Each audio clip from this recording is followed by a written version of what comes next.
your president, Congress people, TV newscasters should have already over-explained this to you, because this is going to happen more in the future. So if Brazil has a UN, Russia's got one called the EUEC, India's got one called SARC, China's got one called the Shanghai Cooperation Organization, ASEAN has ASEAN. So what happens when each one of these groups, their economy gets to be as large as America's, they make their own UN, and then they start pushing America out of agreements? Does that sound like a good future for America? Have any of you ever heard anything that I'm talking about before? No. Exactly. So Francis Fukuyama is one of the greatest foreign policy scholars in America, and he said that, quotes, American leaders are gripped by a type of Pollyanna groupthink that says everything's going to be okay. That's why you haven't heard about it. That's why we're not making any adjustments. Anybody ever heard of a man named Edward Snowden? Yes. Yes, he stole secrets from America, security secrets. He shouldn't have done that. He traveled to Hong Kong. The President of America calls the Chinese government. The full force and power of the federal government of America, I demand that you give this person back to us. This is a security threat. This is serious. Anybody know what China did? They hung up the phone. Then they shipped him to Russia. Fast forward, President calls the Prime Minister of Russia. Russia, with full force and backing of the American federal government, I demand that you hand this traitor back to us. Do you know what Russia does? No. We're going to make him a citizen. What are you going to do about it? Snowden and Mercosur. You're going to see more and more of those as time goes along, because Russia realizes that as their economy gets to be as big as America's, America's not in a position to tell Russia anything. And Brazil realizes that as soon as their economy approaches the size of America, America's not in a position to tell them anything. They're talking about, oh, we'll have a trade embargo against Russia. You can't do it without destroying the American economy first. You can't take on other superpowers. They're as big as you. The global economy is integrated.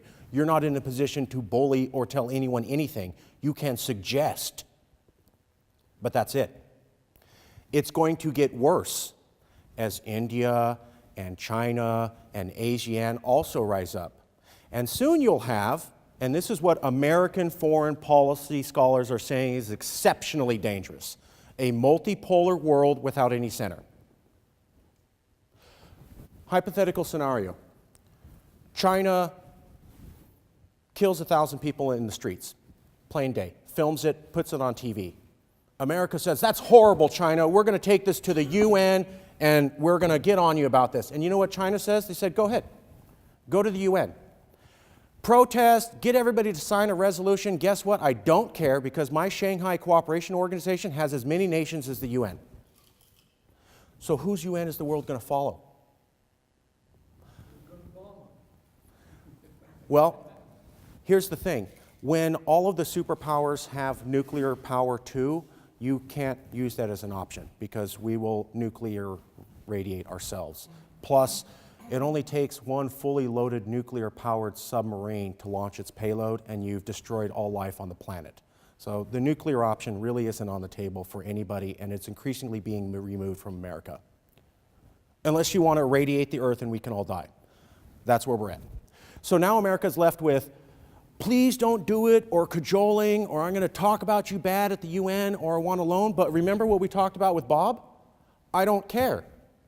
I don't need Bob for 20 bucks. And I don't need Bob to speak on my behalf at the UN, because I've got 6 other UNs I can go to. And I've got 6 other banks I can go to. And I've got 6 other people to speak on my behalf. And I've got 6 other militaries that can support me.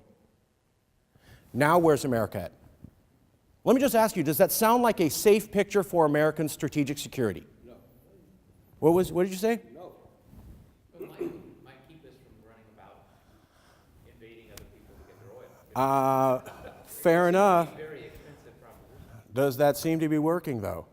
We're going to be in Afghanistan for another 10, 20 years, regardless of whatever debate that they have. So we're still invading countries. And things might get hotter. Russia just invaded the Crimea. And why do they do it? Because they don't care. Europe's not going to do anything to them. America's not going to do anything to them. Russia, Brazil, Southeast Asia aren't going to do anything because they're not too concerned about it. Russia knows they're big enough now that America can't economically embargo Russia without crippling America first. Same thing with China. I love seeing newscasters talk about how we're going to invade China, we're going to stick it to them. Really? You know what they're going to do? Ask for all of their debts back. And then your economy will be collapsed within 1 hour. And then you can't afford an army, and everybody's going to be poor and living in shacks. You're not going to be invading anything. When's the last time you heard an American politician just be completely honest with you about that? We are not in the position to invade China or even threaten them or talk harshly to them. Have you ever heard an American politician talk like that at all? Never.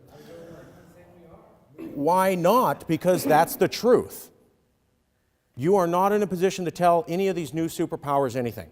But we don't act like that. A politician that would then go against their basic nature. Fair enough. Fair enough.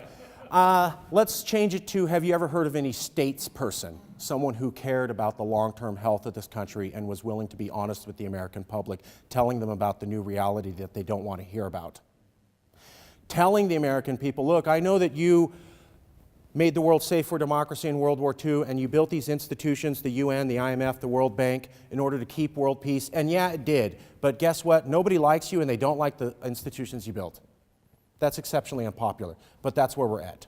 Each of these new superpowers, as they get bigger, is investing more money and attracting more people to their separate UNs. When the Shanghai Cooperation Organization started in the early 90s, they had 3 countries show up to China's party. Now they have 30. It's only been 10 years. The UN has about 210 countries that started in it, that are with it now. When it started, it only had 50. The European Union, it has 30 European countries in it. It only started as a trade agreement on strictly steel and coal between 3 European countries. So yeah, it's starting small. But what happens if these other alternative UNs keep growing? At some point, they become as large as the actual UN, the IMF, the World Bank. And then now you have 7 different centers where anybody with any conflict goes. Now I want to paint a picture, and this is what American foreign policy scholars are saying is so exceptionally dangerous. The period that we are going into in the next 10 to 20 years, according to multiple American foreign policy scholars, all quoted in the book, most closely resembles the period from 1880 to 1914. Anybody want to guess what that period was? The lead up to World War I and World War II. Here's why American foreign policy scholars are saying this. So, 1880, Europe owns most of the planet. I'm not condoning or criticizing, I'm just saying is. The 2 major powers are England and France. But now there's these new countries that formed in 1870, 1880, and they're rising quick. They weren't even countries a little bit before, but now they're whole nations and their economy's rising. Their names are Japan, Germany, and Italy. And while they're small economically, they listen to the established behaviors on international trade that had been set up through protocol by France and England. But the moment that the German economy and the Italian economy and the Japanese economy become near the size of the English and French colony economies, do you know what happens? They don't listen to them anymore. They don't take their orders, and they walk out of this thing called the League of Nations. Then the next thing they do is they have a trade war where they no longer trade with each other. And within 2 to 3 years, you have a shooting war. Because when I'm no longer making money with you, I don't care if you die. Harsh reality. So what happens when China, India, Russia, Brazil, and Southeast Asia all rise up to the same size as America and Europe? By the way, China's already in a trade war with America. By the way, Brazil and China, 2 of the new superpowers, already made a deal where they will trade in Chinese yuan and not US dollars. They already removed America from their economic interactions. Anybody ever heard of that? That's how you destroy the dollar's strength. That happened 5 years ago. We don't talk about it. So expect more Snowdens, expect more dollars removed from superpowers, expect more superpowers making their own UNs, expect more superpowers rebuffing anything America says. That's the future you're going into in the next 100 years. And when nobody talks about this, guess what's going to happen? You are going to have no plan on what to do with this. In fact, it's going to be another September 11th moment. Explosion right in your face. Oops, people dead. Things are broken. What are we going to do? How did we get here? I don't know. Let's start talking about it now. Should have had the conversation 10 years ago. You're going to react. when things blow up in your face, and you're not going to do well and you're going to make mistakes because you never bothered to talk about the harsh reality you're going into now and actually, like an adult, deal with the problems as they come up. Now's the time for the mature conversation. Now, how many of you think the news media in this country has gotten more mature with time or more frivolous with time? Frivolous. Your news media is getting more fluff and things are getting more serious. And none of your politicians want to talk about this. So we're waiting for that explosion moment. I hope that doesn't happen, but I think that's the way it's going to go. That seems to be what it takes to get this country to actually take foreign policy issues seriously. Or we could do something totally different. We could prevent that future for America. We could keep the world in dialogue. And we could get California out of this recession and make it permanently recession-proof for the next 100 years. Here's how.